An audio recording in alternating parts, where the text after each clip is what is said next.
We're out here in Kingwood, and this particular house had two fantastic examples as to why we don't use the universal four-way mushroom style caps that I've talked about a lot. Aside from not complying with all the building codes, a lot of people don't really like the government regulation, and they're not really a firm believer on paper, but let's talk about real-world applications here.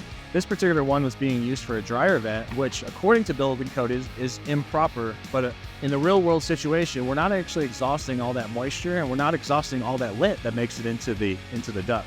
So it does require a lot more maintenance, and it becomes a fire hazard because, as you can see, this thing is completely clogged with lint. And application number two that is typically improper is when it's used for a bathroom vent. This particular situation, we had three different bathroom vents exhausting into one mushroom cap style that sat something like that. And when that cool, dry air was coming in, the air-conditioned air from within the living space was meeting the warm, moist air around the outside of the structure, we were getting a ton of condensation, and all that condensation was building up on the lower slope, the lower portion of that bathroom vent, and we got all this deterioration.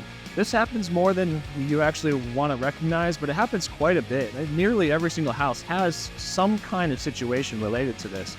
So these are two great examples, real world examples as to why we refuse to put these on a house. Other than being illegal on paper, functionally, we don't want to put these on our house.